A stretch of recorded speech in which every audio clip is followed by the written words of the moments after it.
Yeah, it's your boy Fist in his house, bringing you the next edition of Call of Duty Treyarchs World War I game, going to be called World at War 2. Yes, that's right. You heard it here from Fist. I've already said it a million videos ago. Treyarch's next game is going back to World War I. Either that or 10% chance that it's going to be a post-apocalyptic game that's in the future war, but using old weapons of the past. It's probably latter of the both, probably latter of the other, and that is probably going to be a World War I game. A lot of people on YouTube, no, they don't know what they're talking about. World War I game, 90% affirmed, affirmed and confirmed. Now, what you're looking at here is probably the best version. And listen, Treyarch, Infinity Ward, Activision is notorious for jacking people's games and making it their own. So when you look at a game like this game is Verdun. It's only just beginning in its beta stage. If you want to get this game and play it on Steam, basically, if you want to get the next Call of Duty and start playing it now, you can go ahead and grab Verdun, which is basically going to be Treyarch's next game. Just go ahead and bypass Advanced Warfare right now. Go straight into a Treyarch game, because this is what it's going to be. This is what it's going to look like. Might as well jump on the bandwagon now. Get on this Verdun game if you want to get yourself ready. And here's what it is.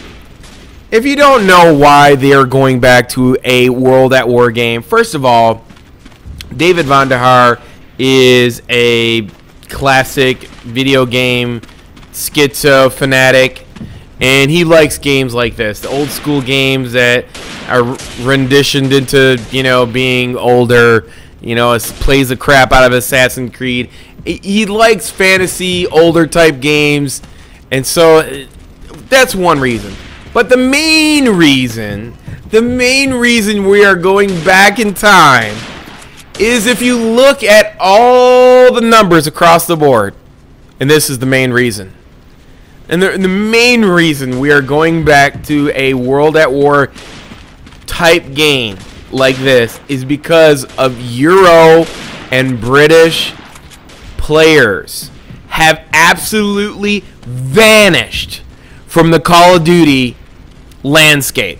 If you look at the sales all the way from Black Ops, Call of Duty 2, World at War 2, Call of Duty 3, Black Ops, there were more people who bought, more Europeans, 1 million more Europeans bought the older versions of Call of Duty than Americans. That's crazy. On both consoles. So this game was way more popular in the Europeans and British, UK. You look at Call of Duty Ghosts now, this game didn't even hit 500,000. I mean, it fell off the face of the earth. I mean, you look at the sales for Ghost and Advanced Warfare. The Europeans just bailed on the series. They were gone. So if you look at this game Verdun, the majority of people who are posting this game on YouTube right now is British and European people. They love this game.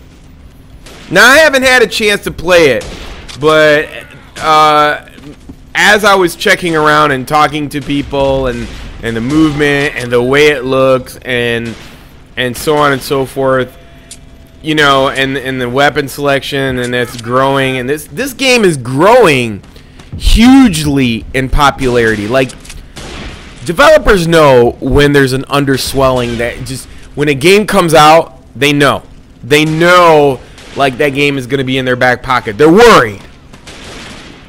So Call of Duty, when developers decide that let's go back and get our European constituents, our UK players, all of those guys, they're not worried about American sales. They know people in America are going to buy Call of Duty no matter what. They're just going to buy it. But Europeans, man, they're not down for it. If the game, and you got to understand, I mean, Americans are very fast-paced. Pew, pew, pew, pew, pew, pew. We're fast-paced.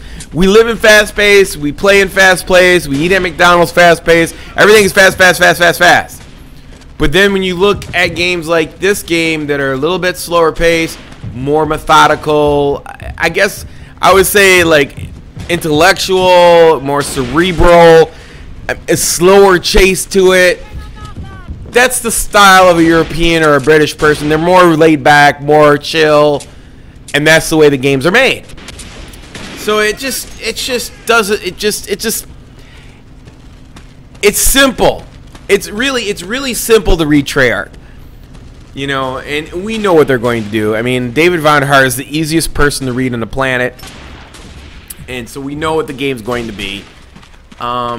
And obviously, when you look at Sledgehammer making Advanced Warfare and an Infinity Ward's tasked with Modern Warfare, what is there left? And let's face it, I think Black Ops 2 was the first game that went into the future. And that was it. All of Treyarch games have been in the past. And when you think about that game wasn't really made by Treyarch. That was made by MLG Pro players, Black Ops 2, and so they probably just got sick of it. They got sick of the Infinity Ward thing. They got sick of, you know, going into the future. They're probably sick of the Sledgehammer game. And they just want to, you know, like, look, get back to the roots. You know, their thing was World at War, Call of Duty 3, that vintage type style. That's, you know, Von's thing, and you know, you're gonna see this game. If you can't relate to World at War 1 games, that's fine. They're gonna, you know, you're probably gonna pick up the more casual, the majority of the people who like slow-paced games in America. That's fine. And you're definitely gonna pick up all the European players, so they're gonna see that game as well. So I expect to see this game. Now, if you want to play this game right now on stream, I'd highly suggest you go and get it. I think it's like $22. If I can stream it, I'm gonna try to stream it like the next couple days. I want to test it out. I know it's limited in what it has because it's still, I think it's freshly out of beta or beta stage. So, but the way, if you look at it right now and the way it moves and everything, and mostly it's all iron sights, and I'm sure once Treyarch gets their hands on it, you're gonna have like mortars and all this other stuff, and you're gonna see those. You know, you're gonna see their take on it. Like, you're gonna see a little bit, maybe the dogs, and you know, they want to keep the game moving a little bit faster. But you get the general principle idea when you look at this Verdun game. I mean, if you like games like that's great. I like the way it looks. I mean, to be honest with you, I mean, I think it'll bring a lot of players back to the game if it comes out like this. And then you have a couple of kill streaks, and I like trench warfare, and I cannot wait for burnt out buildings. I mean, if you really think about it, you go back to like World at War and how much better they can add the graphics on it. I mean, it's just basically going to be HD remix game, but it's going back a little bit further. I'm not really hype about World War I, but maybe that's a rebirth of the Treyarch idea that let's go ahead and, you know, maybe do World at War and then come back to Black Ops 3 and then come back to World at War 3, which might be a, you know, into the future basic game. So it's kind of like Treyarch's doing two different series at their studio. You know, and I don't know what Infinity Ward's doing. I mean, they're kind of like stuck. They got to go back to their roots. And Sledgehammer, it's not even a Call of Duty game. I don't even know what it is, but it's a mutt is what it is. But anyways, so that's the game. You know, like I said, if you want to get a chance, I'll leave the link in the description below. You can go check out their YouTube channel, Verdun. You can go check out them on Twitter. I'll try to leave all those links in the description below. You can check it out, and you can play the game for yourself. I think if you want to play the next Treyarch game, here it is. That's what it's going to be. World at War game with some probably a little bit different spin on it, but that's what it's going to be. And you can expect that. Maybe the mini-maps can be moved up, and you know, it's going to have the Call of Duty controls and whatnot, but that's what it's going to be. And hope you enjoy this commentary. Until next time, it's your boy Fizz. Peace! I'm out!